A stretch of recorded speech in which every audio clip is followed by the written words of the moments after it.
Hello and welcome to the NDTV Dialogues, a conversation of ideas. Today I'm discussing ideas with three very special people. I'm joined by Narayana Murthy, the father of Indian IT. I'm joined by Sudha Murty, somebody who's an icon in her own right. She's a writer, best-selling writer, philanthropist, and the author who's told us an uncommon love story, Chitra Banerjee Divakaruni. Thank you all very much for joining me. Sudha Murty, it really is an uncommon love story, but it's also a story of equal partners. You always were unconventional, whether it was fighting with Telco, getting JRD Tata to change the company policy to allow a woman engineer yourself, and also in deciding to marry Mr. Murthy. What brought about this unconventional streak in you? As long as is legally, ethically it is right, I would like to do. And this was my nature from the beginning, joining engineering college or writing to JRD Tata and believing what is right and doing that. That is my nature. You were a young girl from Hubli in Karnataka, yet you wrote to JRD and you managed to convince the interview board because you were also selected on merit. Tell us about that. Well, I was a young girl and I wanted to go abroad and do my PhD, and I was in the Indian Institute of Science, popularly known as the Tata Institute. It was established by Jamshedji Tata in the year 1896. I thought J.R.D. Tata, once in a year, he used to come for Founders' Day from a distance. So in the month of April in 1974, I saw an advertisement that young bride engineers are needed for Telco Pune / Jamshedpur. Lady students need not apply, giving the all pay scales, etc. I was not very keen to apply also, but I saw this is something wrong. Lady students need not apply. I wanted to go abroad and do my PhD, but I said, no, I must tell them that is not correct. So I took a postcard and wrote whom I should address. Actually, I did not know who was the chairman of Telco. It was Sumant Mulgaonkar. I did not know. I said, it's a Tata, no? It should be JRD Tata. A girl from Hubli with not much knowledge of the industry wrote Mr. JRD Tata. I always felt Tata are ahead of time. Maybe when you established iron and steel, maybe a vehicle, maybe a salt, and an Institute of Science for advanced learning, and I'm a student of this institute. Half the population will be paralyzed if women do not work.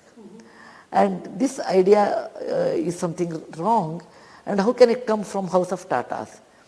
I never expected a job, I never expected a reply, but I wanted to tell that's not right according to me. I wrote on a postcard and I forgot about it. I did not know the correct address. I just wrote Mr. J.R.D. Tata, Telco, Bombay, that's all. The whole address was wrong. It was Mr. S. Sumant Mulgaonkar, Fort Bombay 1, the right address. But he was a J.R.D. Tata. The letter reached him and he called his people. He said, why did you advertise? The lady students need not apply. They said, sir, it's a shop job, work, it's on the floor job, shop floor job. It's also in Jamshedpur and Pune. There may be shifts. And up to this day, no lady has worked on the shift. They are in the design, they may be in the administration, but never an engineering on the shop floor. He said, there is a girl who is asking why a lady should not be employed. Call her for an interview, test her on merit and tell your difficulties. Just you cannot write lady in students need not apply.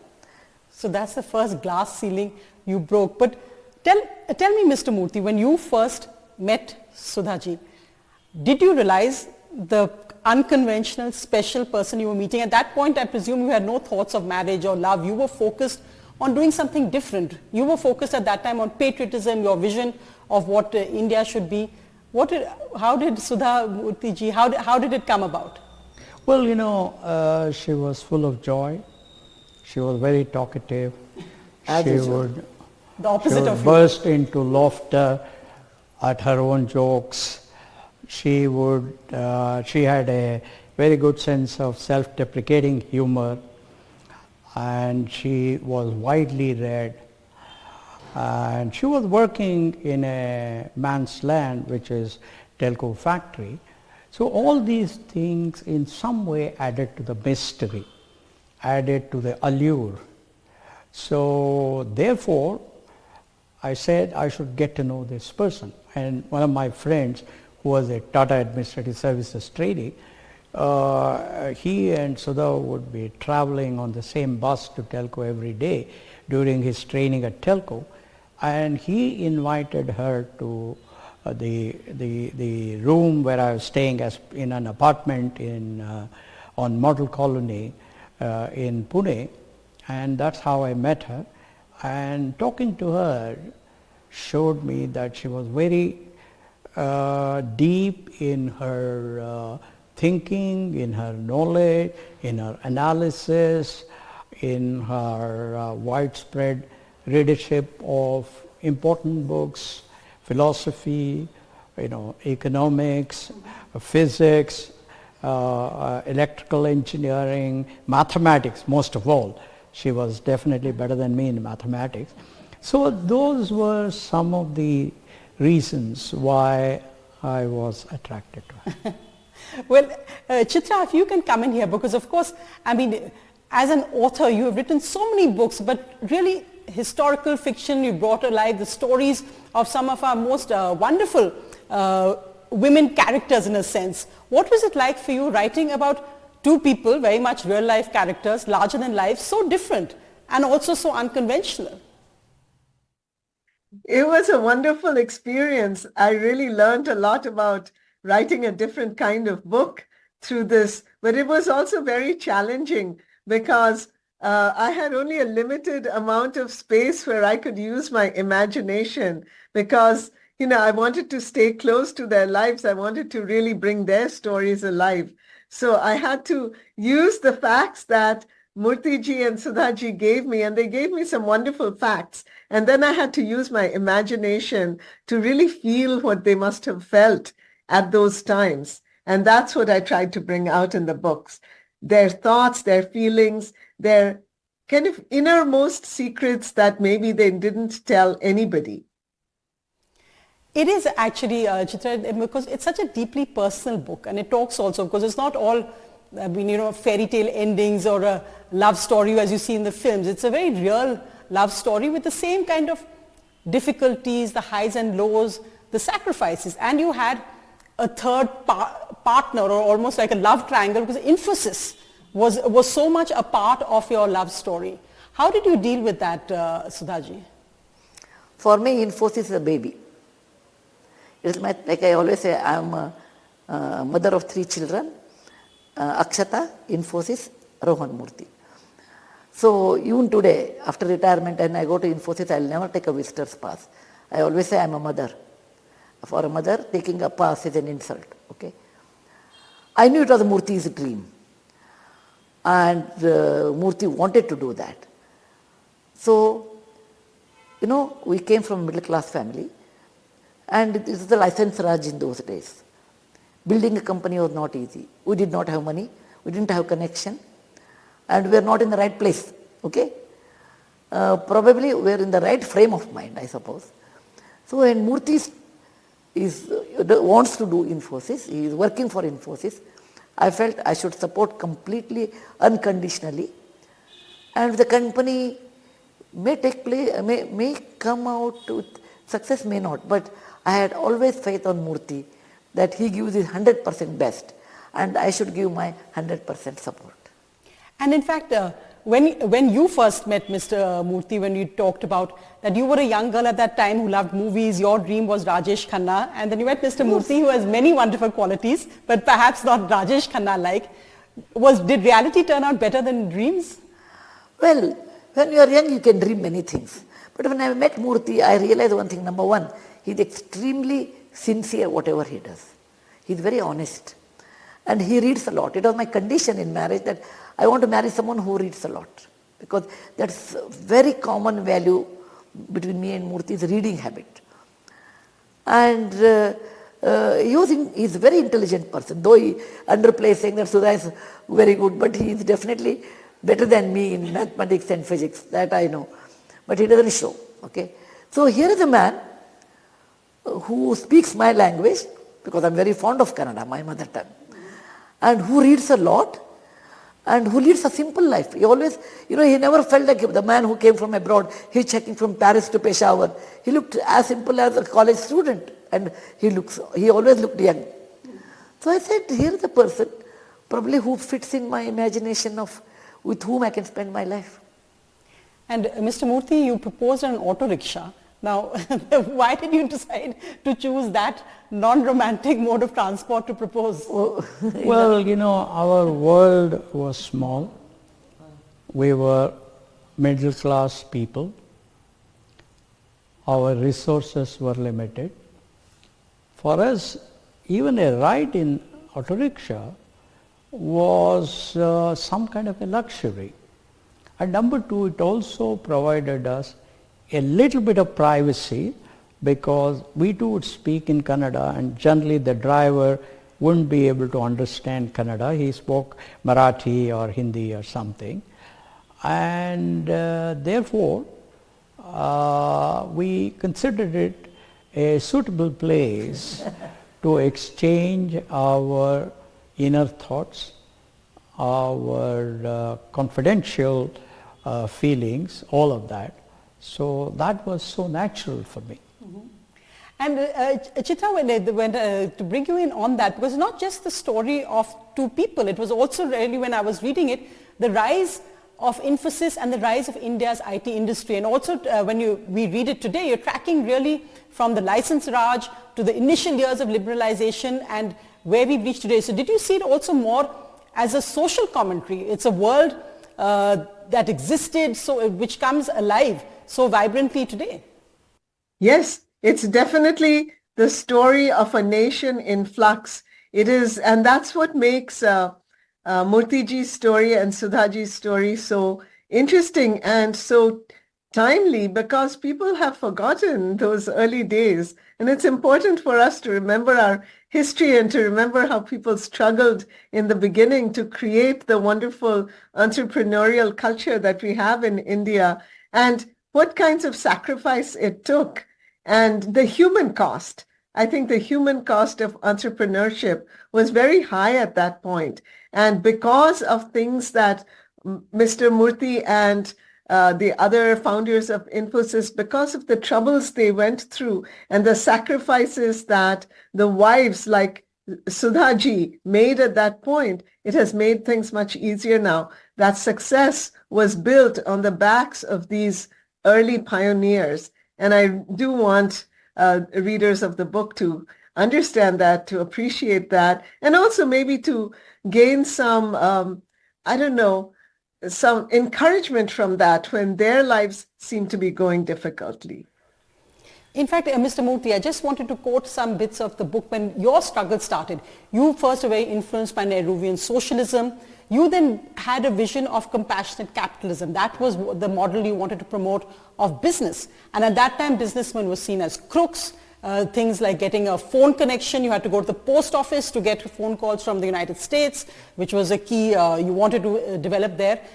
And the various obstacles that went on there, whether it was sitting in the corridors in Delhi trying to get permissions, and the one thing you said was that you will never pay a bribe. When you look back today, what do you think was the most difficult for you, and what do you think really put Infosys on its path? Well, I think we are all products of our own culture. What is culture? Culture is what brings you joy, what makes you sad, what pushes you to strive towards the best. All these, or how you spend your time, with whom you spend your time, all of that. So basically, I think we were brought up, all my colleagues too, we were brought up in a culture of honesty, decency, courtesy, fighting for what is right, not giving in to bribery, all of that. They were all part of our DNA. Therefore, we didn't see any alternative. We said that this is the way it is. In fact, as is mentioned in the book, we could not get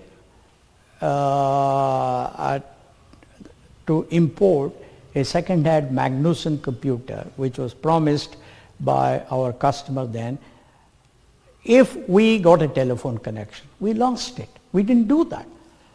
Now, that we simply accepted it as our fate. By and large, those days, when the then communication minister, Mr. Stephens, he said in the parliament that a telephone is a luxury, is not a fundamental right or something like that.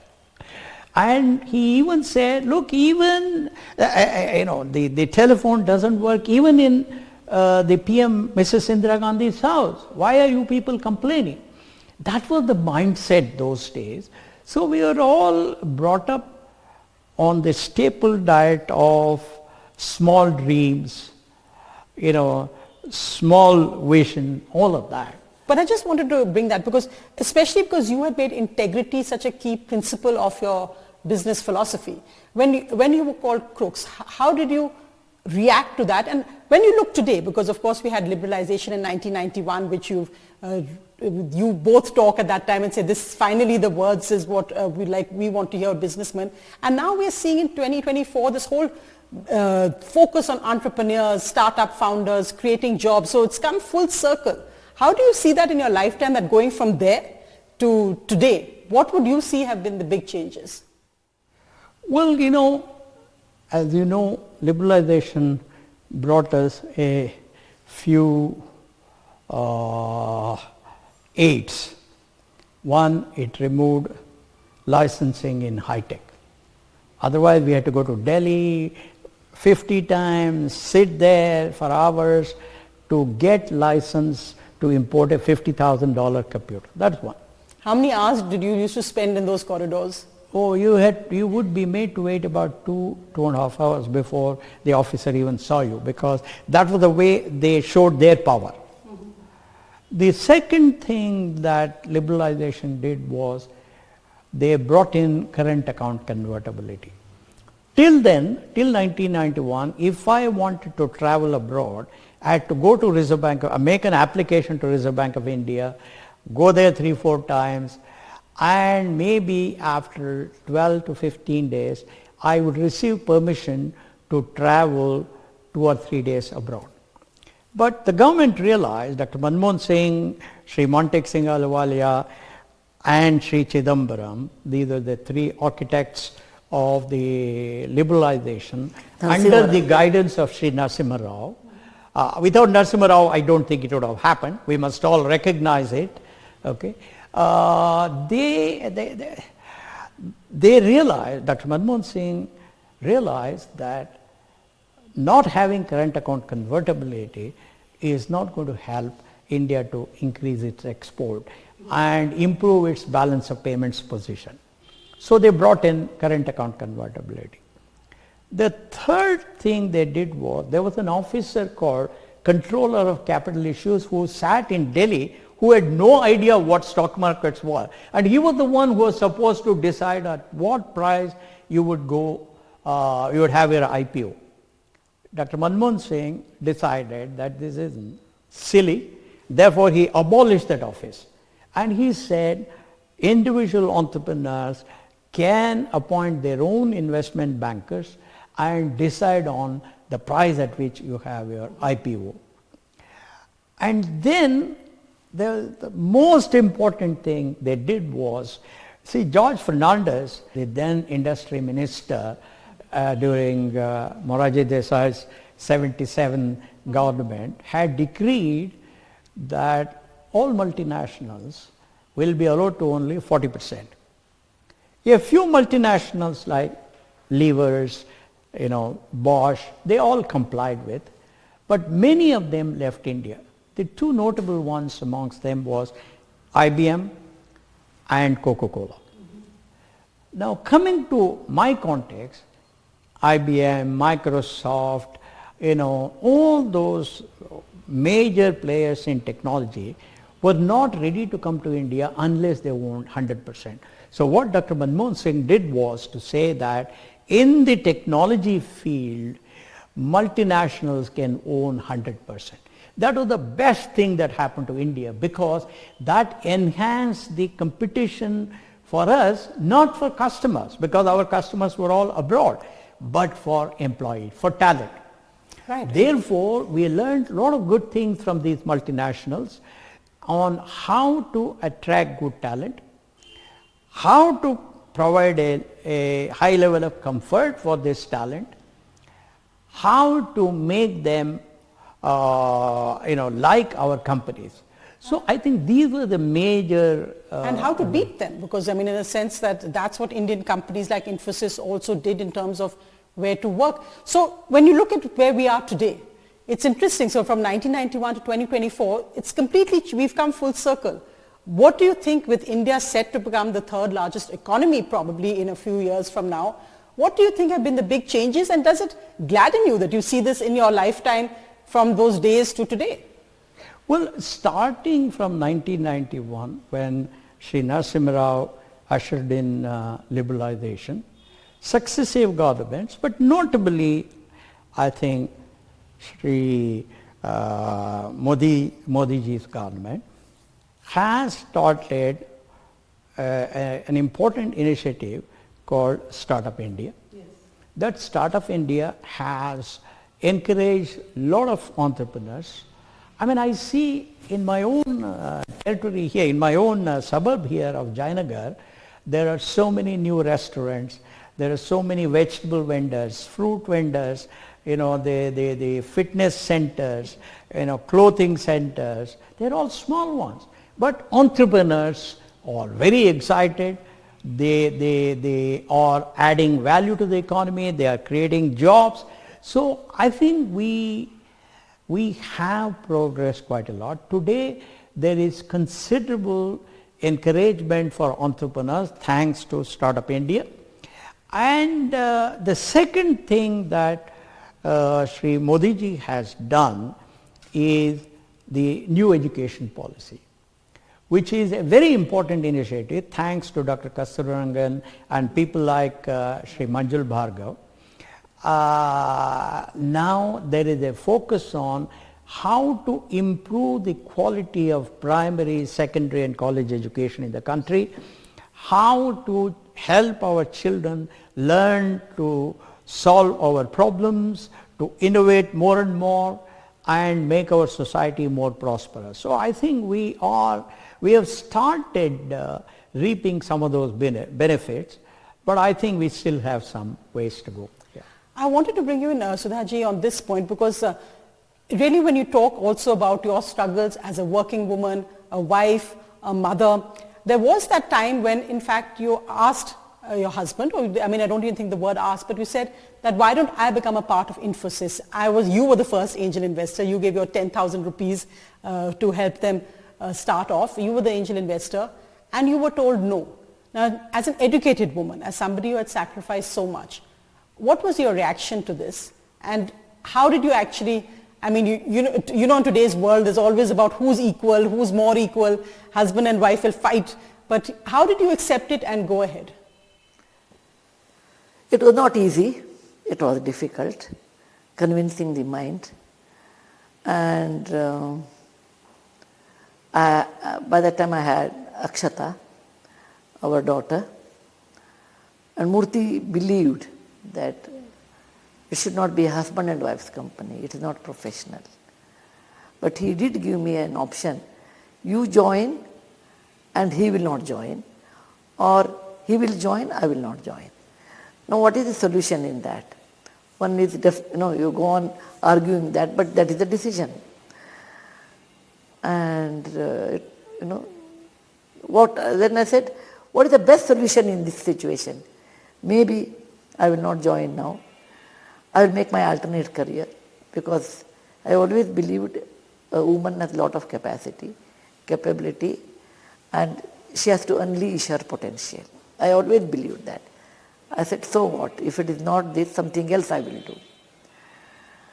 And it took some years for me to accept that. It is not like immediately, it is not like a switch, But now I feel I did not join, that is fine, because it was one window was closed but other doors were open.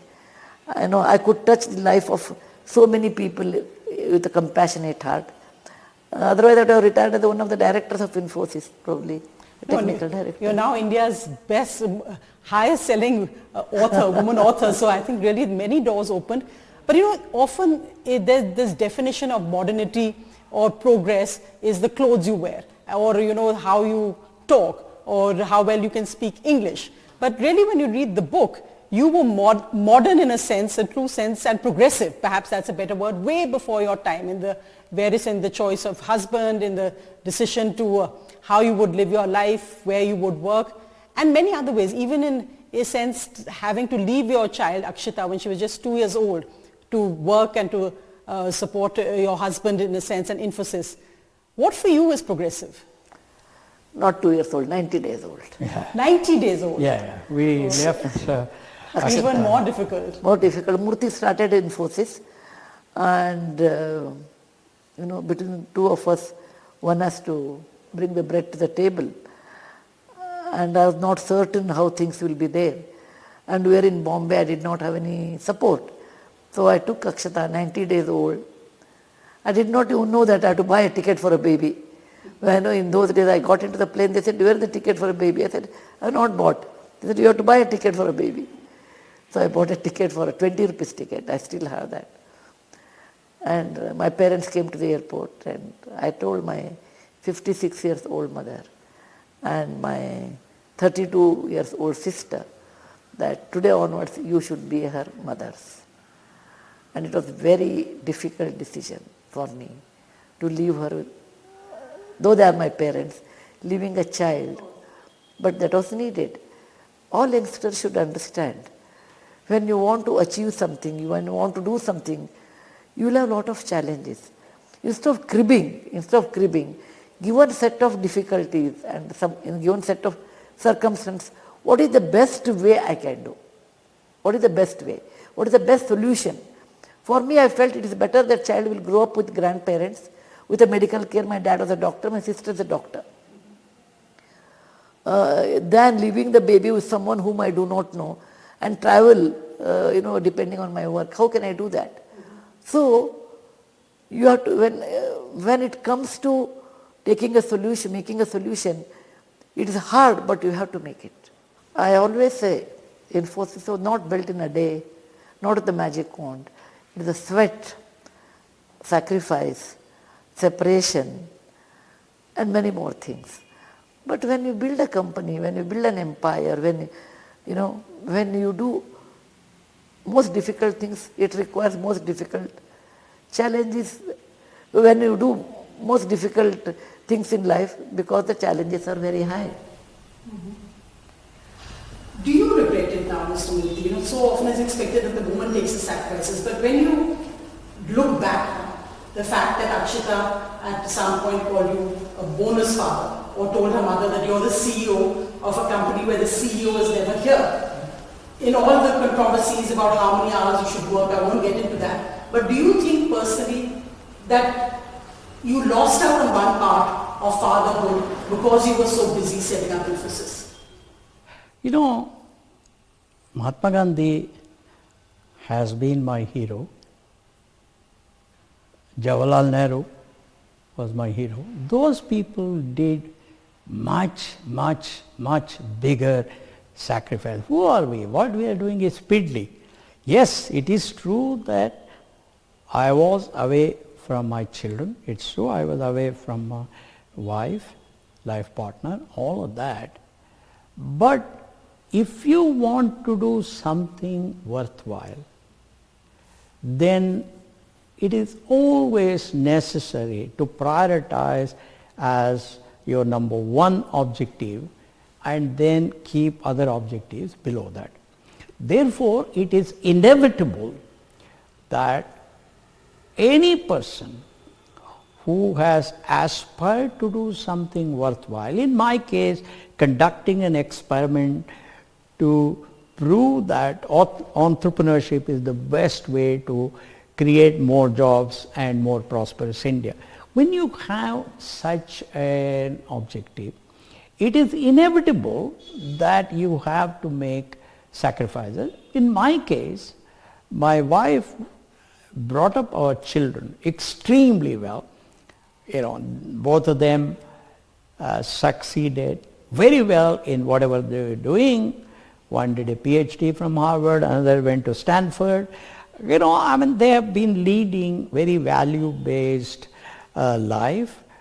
So therefore, while it is true that I missed out quite a lot, it's true that my children missed out quite a lot, my wife took care of that. Second, even during my busy days, even during during the small time that I was in India, I made sure that I spent some quality time with my children.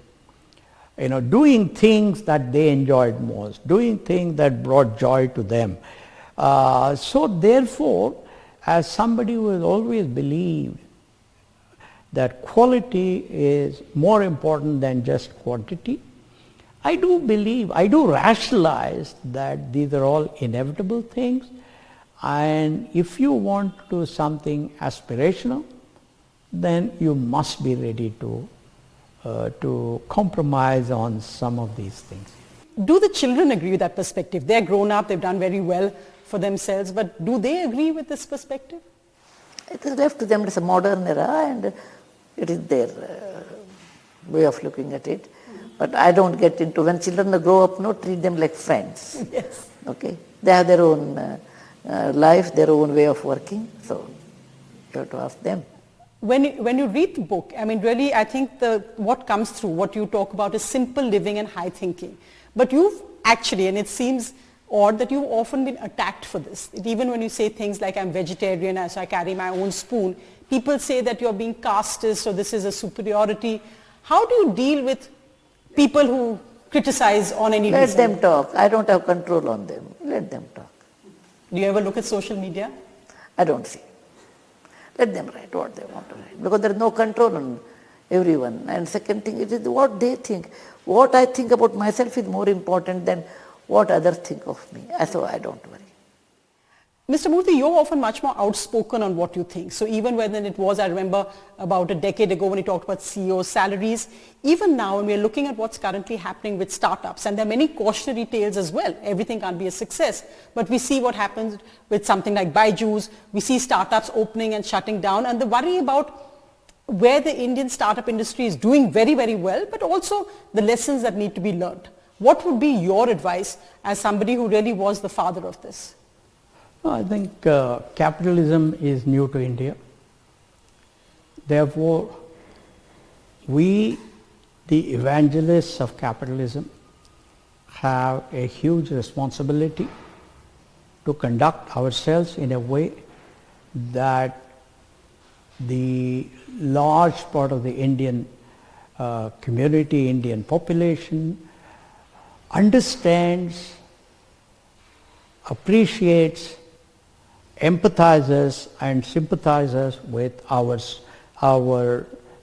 struggle, our crusade to enhance the prosperity of India using capitalism as an instrument, which is entrepreneurship in a free market.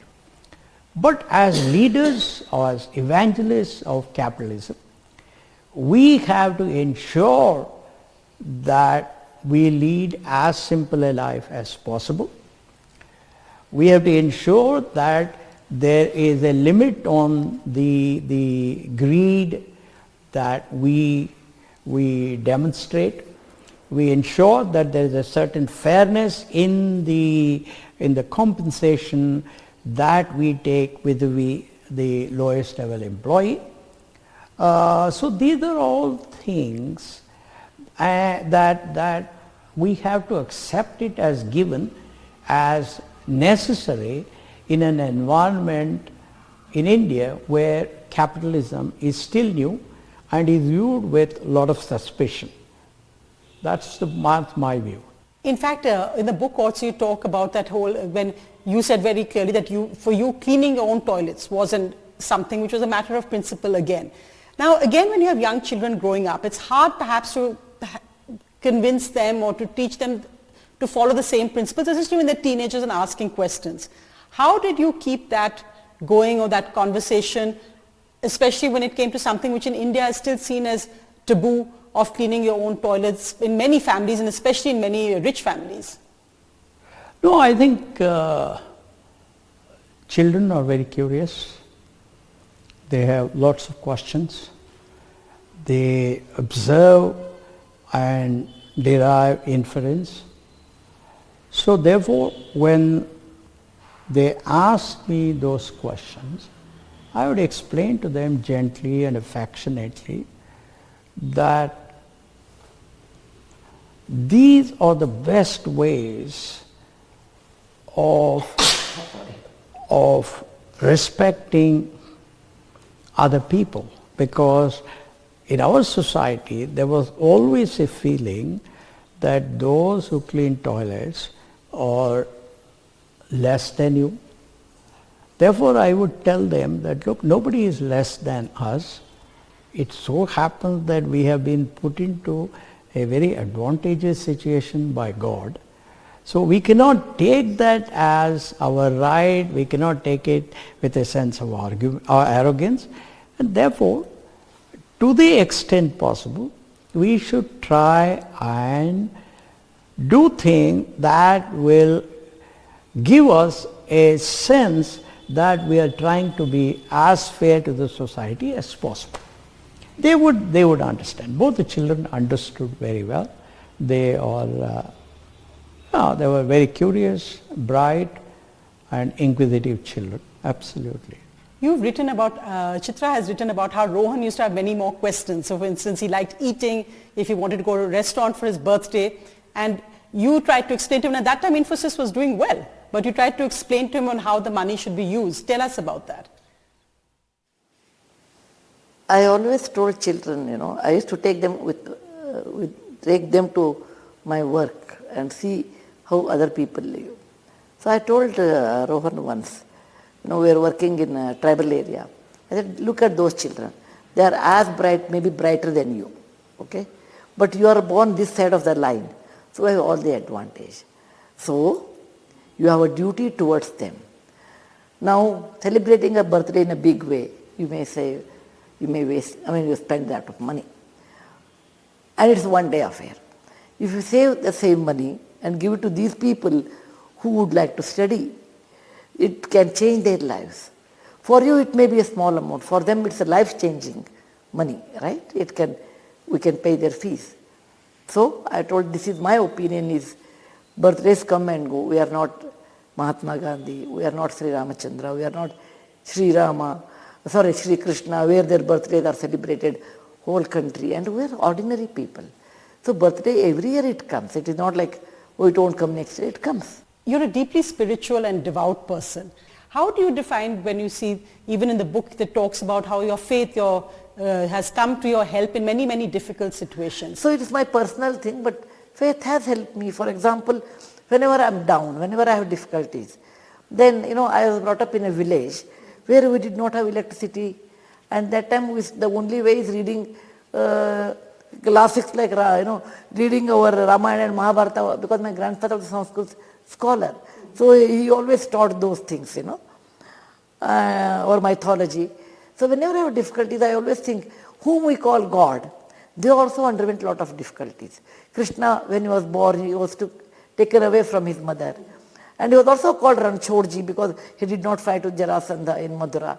So when Rama was born in a royal family, but 14 years he went to exile. So it taught me that when you are a human being, difficulties do come in your life. And you have to accept it, and you should not run away from that. You have to face it and find a solution. So my mythology has helped me to face the difficult situations which are not favorable to you. I remember when your daughter Akshita got married, again simplicity, you had this very simple wedding in Bengaluru. Today your son-in-law is the Prime Minister of Great Britain. Did you ever imagine that? And you especially have always been so against VIP culture. Even when Akshita came to Delhi, she would not sit in the front row at your Padma Bhushan ceremony. Do you think your children have taken those values, are completely anti-VIP culture? How do they react when things are said about them, about Akshita, about Rishi or about you, how does Akshita react, or what is the response? What do you tell them to avoid? I always tell them, people talk because of your position.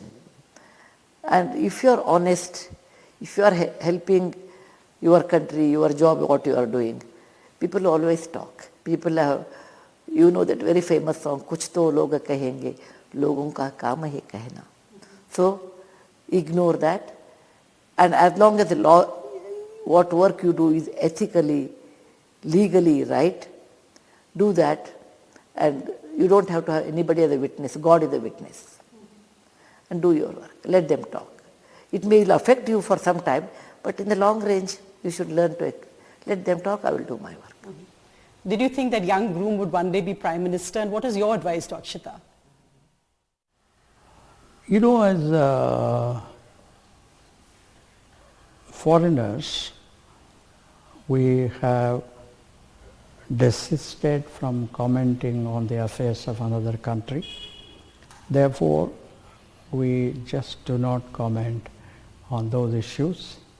We are, of course, we have very close, harmonious and affectionate personal relations, but that's where it stops. And lovely granddaughters.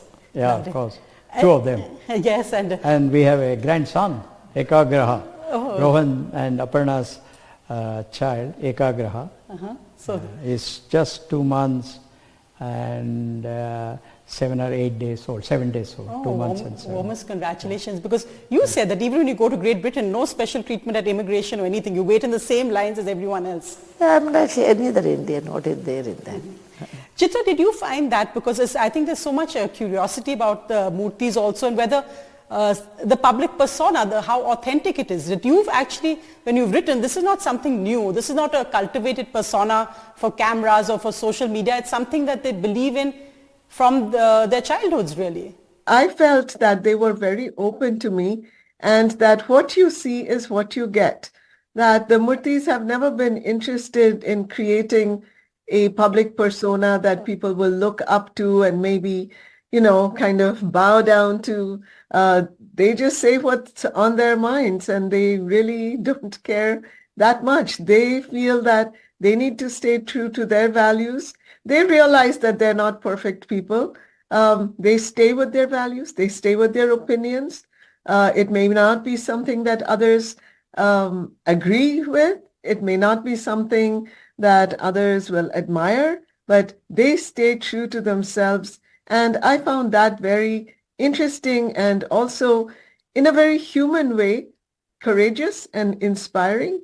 As I was talking to them and I was taking notes and I would ask them things, they just told me what was on their minds. They didn't think, well, how is this going to look when the book comes out?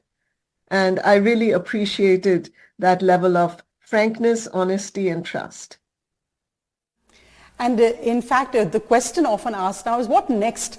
This is a book, of course, on the early life, but what next for Mr. Narayana Murthy? What next for a man who really was the pioneer of the Indian IT industry? I think Infosys went from an initial capital of $250 to a market cap now of billions of dollars.